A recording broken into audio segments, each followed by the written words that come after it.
Welcome class 9th in today's geography class. Students, in our previous class we have discussed about peninsular rivers. हम लोगों ने हमारे previous classes में पहले हम लोगों ने हिमालयन रिवर के बारे में पढ़ा था, देन हमने डिस्कस किया पेनिनसुलर रिवर के बारे में. And today we will continue our study with another water body lakes. तो लेट्स स्टार्ट. लेक्स के फॉर्मेशन के बारे में हम लोगों ने पहले भी डिस्कस किया हुआ है कि किस तरह से लेक्स फॉर्म हो जाते हैं ना, नेचुरली फॉर्म होते हैं, कई बार मैन मेड भी होते हैं, जो हम आगे डिस्कस भी करेंगे. और जब अगर हम लेक्स के इम्पोर्टेंस की बात करते हैं तो हाँ, बहुत सारे जो लेक्स हैं, जैसे डल लेक का अगर हम एग्जांपल लेते हैं जो जम्मू एंड कश्मीर में है ना, तो वहाँ पर हम देखते हैं कि लेक्स में मे बी आप लोग गए भी हों या फिर हो सकता है कि टेलीविज़न में या दूसरे मीडियम्स के थ्रू देखा भी होगा. तो लेक्स में लोग बहुत ज़्यादा इंजॉय करते हैं, बहुत ही ब्यूटीफुल सीन होता है. वहाँ पर लोग आते जाते हैं, घूमते हैं, और बहुत ही इम्पोर्टेंट टूरिस्ट प्लेस की तरह लेक्स जाने जाते हैं ना. वहाँ पर लोग बोटिंग करते हैं, वाटर गेम्स खेलते हैं, और भी दूसरे बहुत सारी एक्टिविटीज़ की जाती हैं लेक्स में, है ना. तो हमारे इंडिया के अंदर, हमारे इंडिया में बहुत सारे इस तरह के नेचुरल लेक्स और मैन मेड लेक्स भी पाए जाते हैं, जो कि बहुत ही ज़्यादा इम्पोर्टेंट टूरिस्ट प्लेसेस भी हैं हमारे यहाँ के. इनके अलावा ये डिफरेंट लेक्स अलग अलग साइज़ेस में भी पाए जाते हैं ना. कुछ लेक्स हैं जो बहुत ज़्यादा बड़े साइज़ में हैं, कुछ लेक्स छोटे हैं. सभी के कैरेक्टरिस्टिक्स अलग अलग हैं. कुछ फ्रेश वाटर के लेक्स मिलेंगे तो कुछ हमें सॉल्टी लेक्स भी मिलेंगे, है ना. जहाँ पर कम वाटर अमाउंट के साथ कुछ लेक्स हैं, और कुछ लेक्स ऐसे हैं जहाँ पर बहुत ज़्यादा अमाउंट में वाटर पाया जाएगा, है ना. ज़्यादातर जो लेक्स होते हैं वो परमानेंट होते हैं. परमानेंट का मतलब है कि वहाँ पर हमेशा वाटर का अमाउंट अच्छा रहेगा, है ना. वो कभी भी सूखने वाले नहीं होते हैं, ठीक है. जबकि कुछ लेक्स ऐसे होते हैं जो कि रेनी सीज़न में बहुत ज़्यादा अच्छे दिखाई देते हैं, वाटर के अमाउंट अधिक दिखाई देता है. और उसके अलावा वो जो ड्राई सीजन्स होते हैं उस टाइम पर वहाँ पर वाटर कम दिखेगा, है ना, यानी वो लेक्स का साइज़ छोटा हो जाता है, ठीक है. कई बार क्या होता है, like the lakes in the basin of inland drainage of semi arid regions. ये कैसे जो लेक्स होते हैं जो कि सीज़नल होते हैं या रेनी सीज़न में बहुत अच्छे साइज़ में पाए जाते हैं, वो ऐसे एरियाज़ में पाए जाने वाले लेक्स होते हैं जो कि सेमी एरिड रीजन्स में पाए जाते हैं, ठीक है. सेमी एरिड का मतलब हम इनसे भी समझ सकते हैं कि वो एरिया जहाँ पर बहुत अधिक बारिश नहीं होती है ना, जहाँ बहुत ज़्यादा रेनफॉल नहीं होगा, वहीं पर लेक्स रिवर्स सूखेंगे ना, वहीं पर वाटर का अमाउंट कम हो जाएगा. तो ऐसे लेक्स जो सेमी एरिड रीजन्स में पाए जाते हैं वो सीज़नल होते हैं या वो परमानेंट उस तरह से नहीं होते हैं, ठीक है. जबकि हमारे जो हिमालयन लेक्स हैं, जो हमारे रिवर सॉरी जो हमारे ग्लेशियर्स से फॉर्म हुए होते हैं, है ना, जहाँ वहाँ पर हमेशा वाटर का अमाउंट अच्छा होता है, ठीक है. बहुत से लेक्स ऐसे होते हैं जो विंड की वजह से, रिवर के एक्शंस की वजह से, और कई बार ह्यूमन एक्टिविटीज़ की वजह से भी फॉर्म होते हैं. हम लोगों ने पहले डिस्कस किया हुआ है कि किस तरह से लेक्स की फॉर्मेशन होती है ना. तो वो रिवर जो कि मियांडरिंग रिवर होता है, जहाँ से वाटर का अमाउंट हमारे रिवर में ज़्यादा हो जाता है, जो एक टर्निंग होती है, टर्न जहाँ से हमारी रिवर हो रही है, या रिवर का कोई भी एक पार्ट जहाँ पर फिज़िकल फीचर की वजह से वाटर का अमाउंट ज़्यादा दिखाई दे रहा है ना, तो जब वो फ्लड उस पे आते हैं, यानी वाटर हमारे बहुत दूर तक और फैल जाता है, रेनी सीज़न में की वजह से हो, या तो बहुत ज़्यादा अमाउंट में स्नो मेल्ट हो जाने के वजह से हो, ठीक है. तो जब ये दूर दूर तक फैल जाता है तो जो कट ऑफ्स होते हैं ना, जो थोड़े से गहरे एरियाज़ होंगे, उसके पास के जो हमारी मेन रिवर का वे है, रास्ता है, उसके आसपास के एरियाज़ जो कि थोड़े से निचले होंगे ना, उनको भी हमारा वाटर कवर कर लेगा जब फ्लड आएगा हमारी रिवर में. और फिर एक टाइम पर जब वाटर का अमाउंट थोड़ा सा कम होता है, या फिर उसको एक दूसरा वे मिल जाता है अपने, और रिवर बहुत स्मूथली फ़्लो करके जा सक रही है, तो अब क्या होता है कि वो आसपास का जो वाटर है, जो फ्लड फैला हुआ था, वो धीरे धीरे कम हो जाता है ना. और वो वाटर जो अभी गहरे एरियाज़ में भर गए थे फ्लडिंग की वजह से, बाढ़ की वजह से वो वहीं पर बने रह जाते हैं, है ना। और इसी तरह से ऑक्सबो लेक्स की फॉर्मेशन हो जाती है। ठीक है, तो क्लियर हो गया। ये जो स्प्लिट्स हैं, है ना, वो जो पार्ट है, एक हमारी मेन रिवर और दूसरा हमारा जो लेक फॉर्म हुआ, वो जो बीच का एरिया हुआ है ना, जो कि बहुत ज़्यादा बड़ा नहीं होगा, और वहीं से हमारा वाटर भी डिवाइड होता हुआ दिख रहा है रिवर का, है ना। एक पार्ट हमारा लेक की तरह है, उसी वाटर से बना हुआ है, और दूसरा हमारा रिवर के साथ। तो वो पार्ट जो कि थोड़ा सा, जहाँ पर वाटर का अमाउंट बहुत कम हो, छिछला हो जाएगा, बहुत ही ज़्यादा कम वाटर दिख रहा है, या कई बार लैंड भी दिखने लगेगा, है ना। तो इसको क्या कहा जाता है, इसको लगून्स कहा जाता है। मेनली ये कोस्टल एरियाज़ में बनते हैं। For example the Chilika lake, the Pulicat lake and Kolleru lakes, इस तरह के लेक्स के एग्जांपल्स हैं। ठीक है, इनके अलावा कुछ ऐसे लेक्स जो कि बहुत कम बारिश वाले एरियाज़ में भी पाए जाते हैं, है ना, जो जिनको हम सीज़नल लेक्स भी कहते हैं, जो रेनी सीज़न में ज़्यादा अच्छे साइज़ में दिखाई देगा। For example the Sambhar lake in Rajasthan. Sambhar lake जो है वो हमारे राजस्थान में पाया जाता है, और वहीं पर है। और क्योंकि सबको पता है कि राजस्थान में बहुत अच्छी बारिश नहीं होती है, तो हमारे जो सांबर लेक है, उसका जो वाटर का अमाउंट होगा वो बहुत ज़्यादा नहीं है ना, लेकिन ये एक नेचुरल लेक है। अब यहाँ पर ये जो हमारा लेक है, ये सॉल्टी लेक होता है। ठीक, क्योंकि होता क्या है कि जब बहुत सारी चीज़ें होती हैं जो हमारे रिवर के साथ मिल के आती हैं, बह के आती हैं, जो कि जिसकी वजह से हमारा वाटर जो होता है वो सॉल्टी हो जाता है। ठीक है, अब अगर वाटर का अमाउंट ज़्यादा है और सॉल्टी एलिमेंट या दूसरे मिनरल्स जो हैं वो कम है, तो हमारे वाटर में खारापन जो होगा वो थोड़ा सा कम होगा, है ना। लेकिन यहाँ पर क्या है, वाटर का अमाउंट तो कम है, लेकिन वो सॉल्ट का अमाउंट या वो मिनरल्स का अमाउंट बहुत ज़्यादा है, जिसके वजह से टेस्ट में भी हमारा सांबर लेक का वाटर बहुत अच्छा नहीं होता है। ठीक है, तो लेकिन फिर भी हम लोग क्या करते हैं, इस सॉल्टी लेक को यूज़ करते हैं। किस तरह से, हम इस सॉल्टी लेक से, सांबर लेक से जो राजस्थान में मिल रहा है, उससे सॉल्ट प्रोड्यूस करते हैं, नमक प्रोड्यूस करते हैं, और हमारी सॉल्ट की जो रिक्वायरमेंट होती है उसको फुलफ़िल करते हैं सांबर लेक से। क्लियर। ज़्यादातर जो फ्रेश वाटर लेक्स हैं वो हमारे हिमालयन रीजन से बने हुए हैं, और ये जो फ्रेश वाटर लेक्स होते हैं, इनकी फॉर्मेशन होती है ग्लेशियर्स की वजह से, यानी वो बर्फ़ की वजह से, स्नो की वजह से, जो हमारे हिमालयन माउंटेन में या आसपास के एरियाज़ में बिल्कुल जमा हुआ होता है ना। दूसरे शब्दों में हम ये कह सकते हैं, अब यही जो बर्फ़ होती है जो गिर रही है, स्लाइड करके नीचे के एरियाज़ की तरफ जा रही है, तो वहाँ पर जो हमारा डाउन एरियाज़ होगा, क्योंकि हिमालय भी बिल्कुल स्ट्रेट स्ट्रेट तो है नहीं, वहाँ पर भी बहुत सारे वो गहरे एरियाज़ हैं, निचले एरियाज़ भी मिलेंगे देखने को, जहाँ पर हमारा स्नो क्या है, वो गिरता है और उन बड़े बड़े गहरे स्थानों को, प्लेसेस को भी ढक लेता है ना। वो पूरा कवर कर लेता है और एक जैसा ही दिखाई देता है जिस टाइम पर बर्फ़बारी हो रही है, स्नो फॉलिंग हो रही है। ठीक, अब बाद में क्या होता है कि यही ग्लेशियर्स, यही जो स्नो है वो क्या हो जाता है, मेल्ट हो जाता है। मेल्ट होने के बाद वो उन गड्ढों में, उन बड़े बड़े डाउन एरियाज़ में वाटर के फॉर्म में दिखाई देता है, जिसको हम फ्रेश वाटर लेक्स कहते हैं। ठीक है, अब फ्रेश वाटर लेक्स के कुछ एग्जांपल्स कौन कौन से हैं। वुलर लेक जो कि जम्मू कश्मीर में पाया जाता है, ये बहुत ही अच्छा एक एग्जांपल है फ्रेश वाटर लेक का, जिसकी फॉर्मेशन होती है ग्लेशियर्स की वजह से, यानी स्नो मेल्टिंग की वजह से।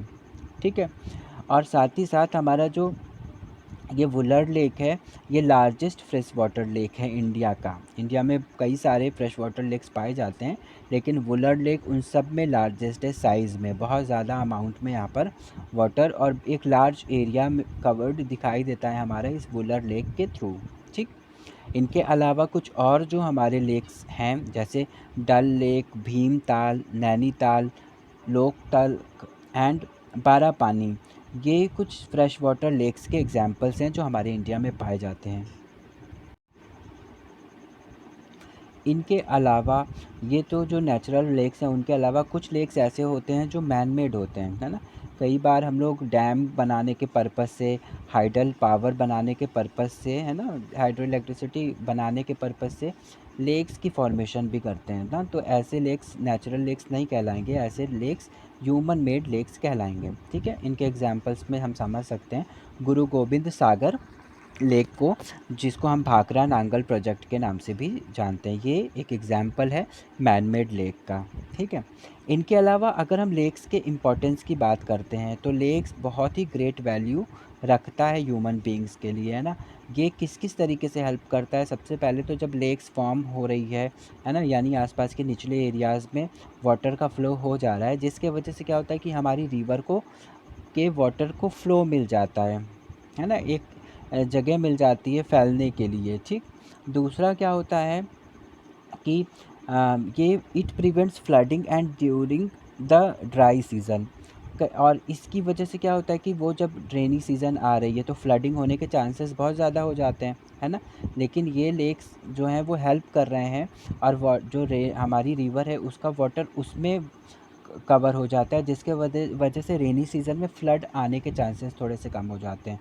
नहीं तो फ़्लड बहुत ज़्यादा आ सकता है ना, अगर आसपास लेक्स नहीं है, क्योंकि बहुत ज़्यादा वाटर तो हमारी रिवर का लेक्स में चला जाता है जब रेनी सीज़न आ रही है, यानी जब उसमें वाटर का अमाउंट बढ़ रहा है ना, जिससे फ़्लड होने के चांसेस भी कम हो जाते हैं। और उसके अलावा ये हमें ड्राई सीज़न में भी हेल्प करता है, क्योंकि ड्राई सीज़न में जब वाटर की अवेलेबिलिटी कम हो जाती है हमारे पास, तो ये लेक्स हमारी ज़रूरतों को पूरा कर सकते हैं, है ना।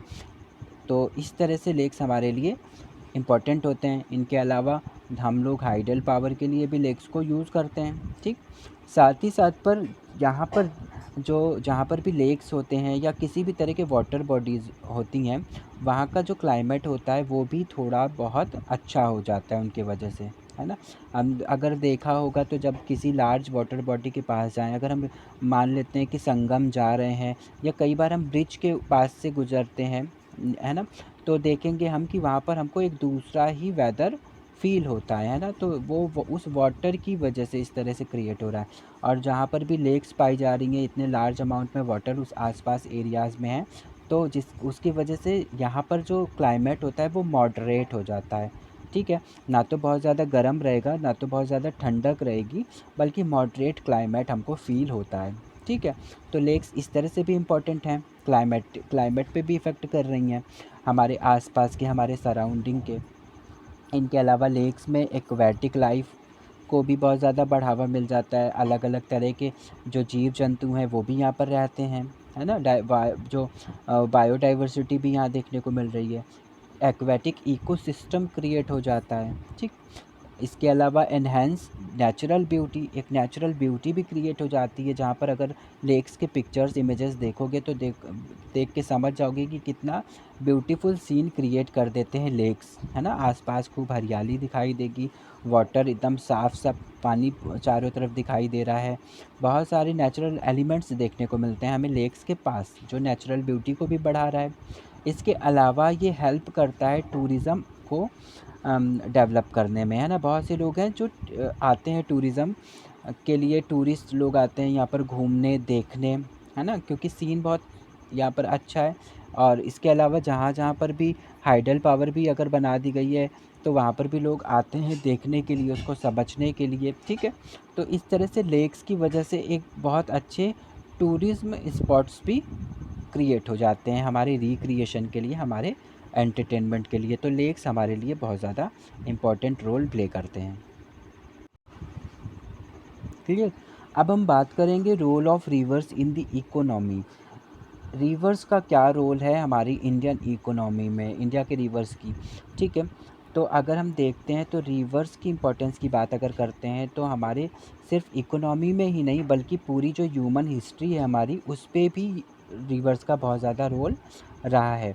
किसी भी तरह के सिविलाइजेशन, एंशियंट सिविलाइजेशन की भी अगर हम बात करते हैं तो वो भी अलोंग रिवर ही हुए हैं ना, रिवर के साइड्स पे ही हुए हैं, चाहे वो इंडस वैली हो सिविलाइजेशन हो जो रिवर इंडस के पास हुई, या फिर हम दूसरे किसी भी सिविलाइजेशन की बात कर लें, है ना, वो सभी रिवर के ही पास में हुई हैं। है ना। तो इसका मतलब है कि वो सिविलाइजेशन वहीं पर ही सर्वाइव ही कर सकती थी, वहीं पर पॉसिबल ही हो सकती थी, क्योंकि वहाँ पर वाटर की अवेलेबिलिटी बहुत अच्छी थी, है ना। तो वाटर क्या है, वाटर एक तरह का बेसिक नेचुरल रिसोर्स है। अगर हम उसे केवल एक नेचुरल रिसोर्स कहें, सिर्फ एक नेचुरल रिसोर्स कहें, तो वो बहुत कम होगा, है ना। क्योंकि ये क्या है कि बेसिक नेचुरल रिसोर्स है, मतलब ऐसे नेचुरल रिसोर्स जिनके बिना तो हम रह ही नहीं सकते ना, सबसे इम्पोर्टेंट है ये।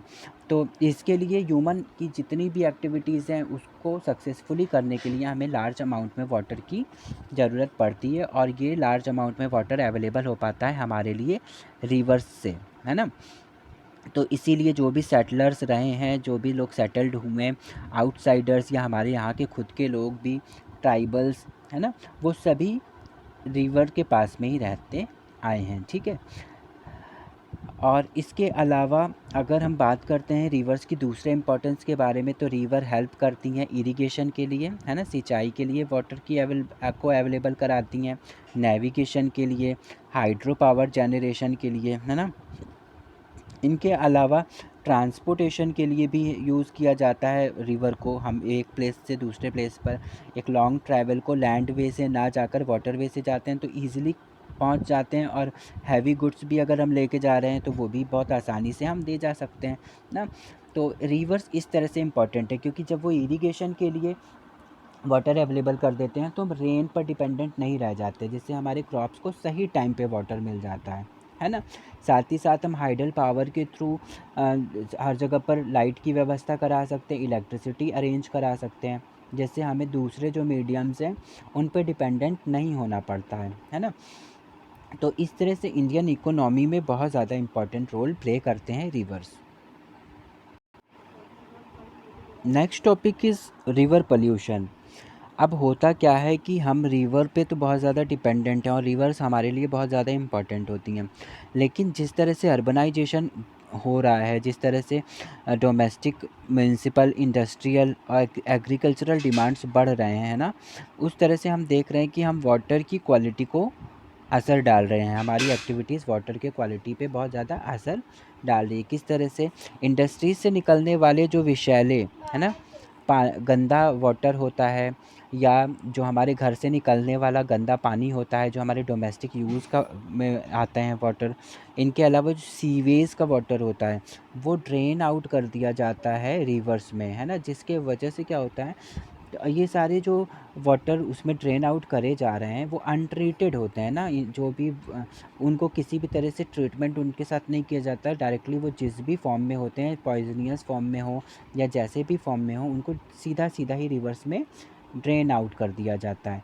जिससे क्या होता है कि वाटर की क्वालिटी ख़राब हो जाती है ना, वाटर में जो भी क्वालिटी का वाटर हमारे पास है वो चली जाती है, ठीक है।